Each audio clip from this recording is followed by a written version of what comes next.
அனைவருக்கும் என் அன்பான வணக்கம்.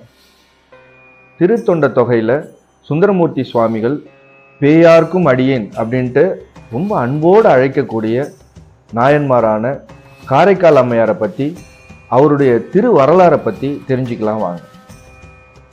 காரைக்கால் நகரத்தில் தனதத்தன் அப்படின்னு சொல்லிட்டு ஒரு பெரிய வணிகர் இருக்கான். வணிகர் குல மக்களுக்கெல்லாம் தலைவன் அவன் தான். அவனுக்கு ஒரு அழகான மகள், பேர் புனிதவதி. அவ பிறந்தப்பயே தெய்வாம்சம் கொண்டு பிறந்திருக்கா அப்படின்னு சொல்லிட்டு எல்லாரும் சொல்றாங்க. அதனால ரொம்ப மகிழ்வோட அவளுக்கு புனிதவதின்னு பேர் சூட்டி அவளை வளர்த்துக்கிட்டு வரான். அவ சிவன் மேல தீராத பக்தி கொண்டு இருக்கிறா. அது மட்டும் இல்லாம சிவனடியார்களுக்கு சேவை செய்யறதையே தன்னுடைய முழு மூச்சா நினைச்சு வாழ்ந்துகிட்டு இருக்கா. ரொம்ப பண்போட அன்போட வளர்க்கப்படுறா. பருவ வயது வருது, திருமண காலம் வருது. அப்போ பக்கத்துல ஒரு நகரம் நாகப்பட்டினம் சொல்லிட்டு, அந்த நகரத்துல நிதிபதி அப்படின்னு சொல்லிட்டு ஒரு பெரிய வணிகன் இருக்கான். அவனும் ரொம்ப தனதத்தன் எப்படி இங்க எவ்வளவு பெரிய வணிகனோ அதே மாதிரி நாகப்பட்டினத்துல நிதிபதிங்கிற ஒரு பெரிய வணிகன்.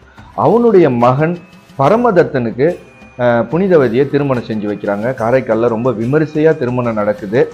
அவங்களுடைய இல்லறம் ரொம்ப சிறப்பாக நடந்துகிட்டு இருக்கு. ரெண்டு பேருமே சிவ தொண்டில் ரொம்ப சிறந்தவங்களா இருக்கிறாங்க. வந்த அடியார், பசின்னு வந்த அடியார் எல்லாருக்குமே அவங்கள நல்லபடியாக உபசரித்து அவங்களுக்கு உணவளிக்கிறத ரொம்ப பெரிய ஒரு பாக்கியமாகவே நினச்சி அவங்க வாழறாங்க. ஒரு நாள் இப்படி தான் பரமதத்தன் அவனுடைய கடையில் வணிகம் செஞ்சுக்கிட்டு இருக்கான். அப்போ அவனுடைய நண்பர்கள் 2 பேர் வணிகத்துக்காக வர்றாங்க. அப்போ வர்றப்போ அவங்க 2 மாங்கனிகளை அவனுக்கு கொடுக்குறாங்க. அந்த மாங்கனிகளை வேலைக்காரர்கள் மூலமாக வீட்டுக்கு கொடுத்து அனுப்புகிறான். மாங்கனிகளை புனிதவதிகிட்ட கொண்டாந்து கொடுக்குறாங்க. அவங்க கொண்டு உள்ளே வைக்கிறாங்க. அப்போது வாசலில் ஒரு சிவனடியார் வரார். சிவனடியார் அண்ணன் கேட்குறாரு. அப்போ அவரை இன்முகத்தோட வரவேற்று உள்ளே அழைச்சிட்டு போகிறாங்க. அடியாருக்கு உணவளிக்கிறப்போ கறிகாய்கள் இன்னும் தயாராகாததுனால அன்னத்தோடு சேர்த்து தன்னுடைய கணவன் கொடுத்து அனுப்பின 2 மாங்கனிகள்ல ஒரு மாங்கனியை அவருக்கு படைக்கிறார். அவர் நல்லபடியாக சாப்பிட்டுட்டு வாழ்த்திட்டு அவர் போயிடுறாரு. அப்போது 2 மணிக்கு மேலே தன்னுடைய கணவர் சாப்பிட வீட்டுக்கு வராரு. அவருக்கு சாப்பாடு போடுறாங்க. சாப்பாடு போட்டோன்னே அப்போ சொல்கிறான், 2 மாங்கனி கொடுத்து அனுப்புனேன்னு அதை எடுத்துட்டு வா, அதில் ஒன்று எடுத்துட்டு வா அப்படின்னு சொல்கிறான். அதை போய் எடுத்து கொடுக்குறாங்க. அதை சாப்பிட்டு பார்க்குறான், ரொம்ப டேஸ்ட்டாக இருக்குது. இன்னொன்றும் சாப்பிடணும் போல் அவனுக்கு ஆசையாக இருக்குது. ஒன்று என்ன சொல்கிறான்னா, இன்னொரு மாங்கனியும் இருக்குமே, அதையும் எடுத்துகிட்டு வா, எனக்கு சாப்பிட்ணும் அப்படின்னு சொல்லி கேட்குறான். அப்போது புனிதவதிக்கு திகைச்சு போயிடுறா. சிவனடியாருக்கு அதை படைச்சிட்டோமே, இப்போ நம்ம என்ன பண்ணுறது அப்படின்னு சொல்லிட்டு போய் ஈசன்கிட்ட வேண்டுறா. இப்போ ஈசன் ஒரு மாங்கனி அருள்றார். அப்போ அந்த மாங்கனி எடுத்துகிட்டு கணவர்கிட்ட கொடுக்க, கணவர் அதை சாப்பிட்டு பார்க்குறான். அது முன்னை விட ரொம்ப டேஸ்ட்டாக இருக்குது. அப்போ சொல்கிறேன், நான் முன்னாடி சாப்பிட்ட மாம்பழத்துக்கும் இந்த மாம்பழத்துக்கும் உள்ள ருசி ரொம்ப மாறுபாடு இருக்குது. இந்த உலகத்திலேயே கிடைக்கக்கூடிய மாம்பழமாகவே இது தெரியலையே, இது உனக்கு எப்படி வந்தது அப்படின்னு சொல்லி கேட்குறேன். இப்போ என்ன செய்யறதுன்னு அவளுக்கு தெரியல. அதனால என்ன பண்ணுறாங்க, உண்மையை சொல்கிறாங்க. இந்த மாதிரி நீங்கள் கொடுத்து அனுப்பின 2 மாங்கனியில் ஒரு மாங்கனியை நான் வந்த அடியவருக்கு படைச்சிட்டேன். அப்போ நீங்கள் இன்னொரு மாங்கனி எடுத்துகிட்டு வான்னு சொல்கிறப்ப நான் போய் ஈசன்கிட்ட வேணுன்னா ஈசன் எனக்கு ஒரு மாங்கனி கொடுத்தாரு, அதை தான் உங்கள்கிட்ட கொண்டு கொடுத்தேன் அப்படின்னு சொல்கிறேன்.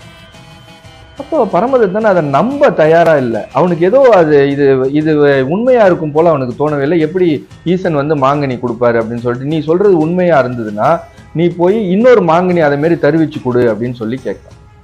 அப்போ புனிதவதியார் போயிட்டு, நீங்கள் எப்படியாச்சும் எனக்கு இன்னொரு மாம்பழம் கொடுத்து அருள் புரிய வேண்டும்னு சொல்லிட்டு போய் கையேந்தி நிற்கிறாங்க. ஈசன் இன்னொரு மாங்கனியும் அந்த அம்மாட்ட கொடுக்குறாங்க. அதை எடுத்துகிட்டு தன்னுடைய கணவர் பரமதத்தன் கையில் கொடுக்குறாங்க.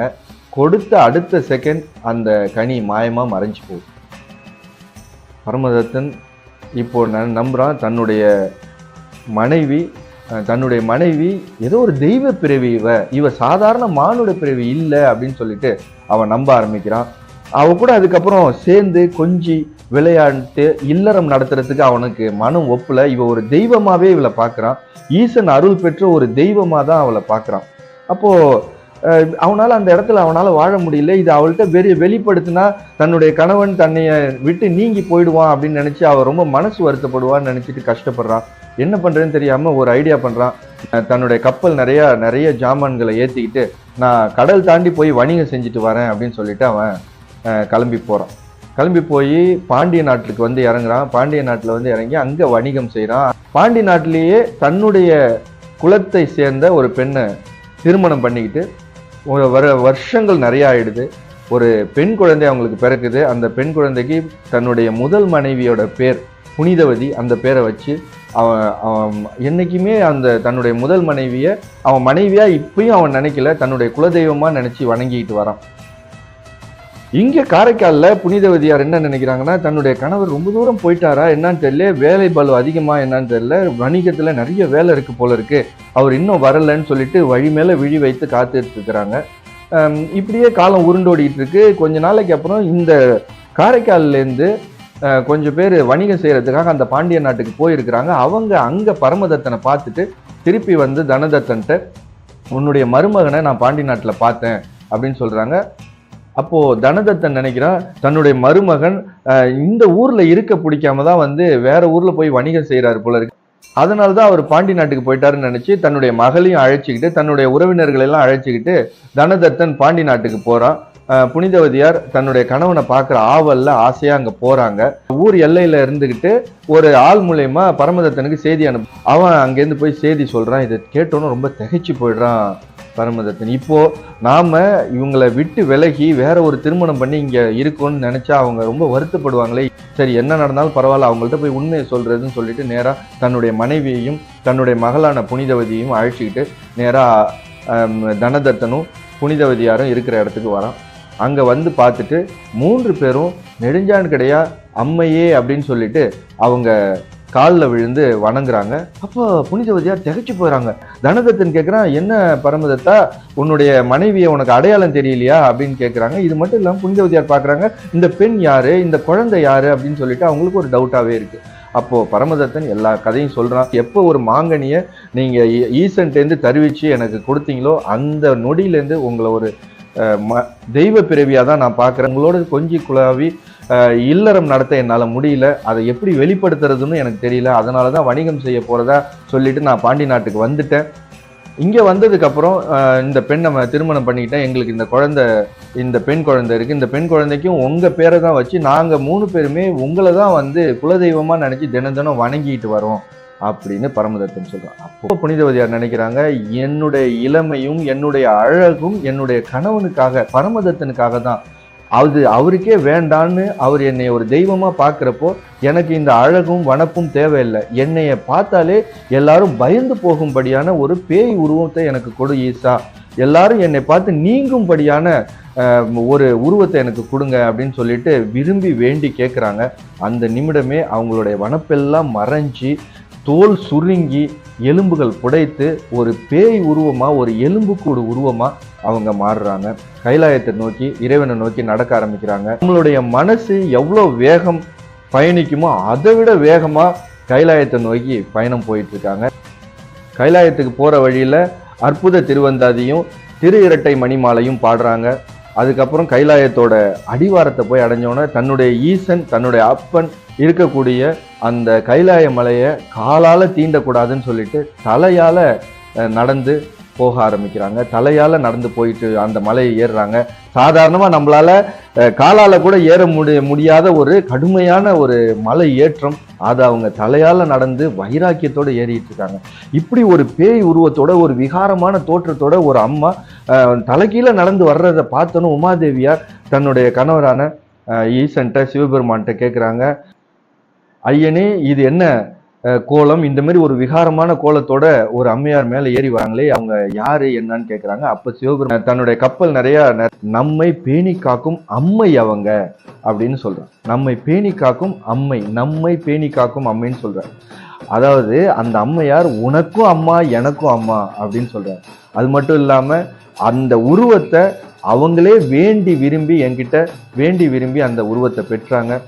மேலே ஏறி வந்ததுக்கு அப்புறம் சிவபெருமான் வெள்ளை விடை மேல உமாதேவியாரோட அவங்களுக்கு காட்சி கொடுக்குறாங்க. காட்சி கொடுத்த கையோட அம்மையே அப்படின்னு சொல்லி இறங்கி ஓடி வர்றாரு சிவபெருமான். அம்மையேன்னு அவங்க அழைச்சதை பார்த்தோம், நம்ம மனமுருகி போய் அப்பா அப்படின்னு சொல்லிட்டு காலில் விழுந்து வணங்குறாங்க. அப்போ சிவபெருமான் கேட்கிறார், உனக்கு என்ன வரம் வேணாலும் கேளுங்க அப்படின்னு சொல்லி கேட்குறாங்க. அப்போ சொல்றாங்க, இனிமேல் நான் பிறக்கவே கூடாது, எனக்கு இனி ஒரு பிறவி இல்லைங்கிற எனக்கு ஒரு வரம் வேணும், அதையும் மீறி என்னோட கர்மாவால நான் மீண்டும் பிறக்க வேண்டிய ஒரு கட்டாயம் ஏற்பட்டாலும் ஒரு நொடி கூட உன்னை மறவாது இருக்க வேண்டும் அப்படின்னு சொல்லி கேட்குறாங்க. அது மட்டும் இல்லாம நீங்க நடனம் ஆடுறப்போ நான் உங்களுடைய காலடியில இருந்து அதை தரிசிக்க வேண்டும் அப்படின்னு சொல்லி கேட்குறாங்க. ஆகட்டும் சொல்லிட்டு சிவபெருமான் சொல்றார், திருவாலங்காட்டுக்கு போங்க, அங்க போய் இருங்க, அங்க வந்து நான் உங்களுக்கு நடனம் ஆடி உங்களை ஆனந்திப்போம் அப்படின்னு சொல்லி அனுப்பி வைக்கிறாங்க. அதோட தலையாலேயே நடந்து கைலாயத்தை கீழே இறங்கி மீண்டும் திருவாலங்காட்டுக்கு வராங்க. திருவாலங்காட்டுல வந்து இறைவனோட ஊர்த்துவ நடனத்தை ஆனந்தமா பார்த்து ரசிக்கிறாங்க. கீழே இருந்து பாட்டு பாடி அந்த நடனத்துக்கு ஏற்ற பாட்டை பாடி இவங்க அங்க இருக்காங்க. அதுக்கப்புறம் ரொம்ப காலம் திருவாலங்காட்டிலே இருந்து பல பதிகங்கள் பாடி காரைக்கால் அம்மையார் அங்க ஐக்கியமாகறாங்க. 63 நாயன்மார்கள்ல வெகு சில 1-2 பேருக்கு தான் வந்து அவங்க பிறந்த ஊரோட அடைமொழி உண்டு. இளையான்குடி மாறநாயனார், அதுக்கப்புறம் காரைக்கால் அம்மையார், இவங்களுக்கு தான். இங்க காரைக்கால் புனிதவதியார்னு கூட இல்ல, காரைக்கால் அம்மையார். ஏன்னா இறைவன் அம்மையே அப்படின்னு சொல்லிட்டு இந்த மொத்த நாயன்மார்கள்லயும் அம்மா அப்படின்னு அழைச்சது புனிதவதியாரை தான். அதனாலதான் காரைக்கால்ங்கிற அடைமொழியை சேர்த்து காரைக்கால் அம்மையார் அப்படின்னு சொல்றோம். தமிழ் வாழும் வரைக்கும், தமிழ் இலக்கியங்கள் இருக்கும் மட்டும் காரைக்கால்ங்கிற நகரத்தை இந்த தமிழோட அகராதியிலிருந்து அழிக்கவே முடியாத அளவுக்கு பெயரும் புகழும் அந்த அம்மையாராலே காரைக்கால் நகரத்துக்கு சேர்ந்திருக்கு. ஒரு வருஷமும் இந்த திரு வரலாற்றை ஒரு திருவிழாவா வந்து கொண்டாடுறாங்க. மாங்கனி திருவிழான்னு சொல்லிட்டு உலக புகழ் பெற்று ரொம்ப கூட்டம் வரும்.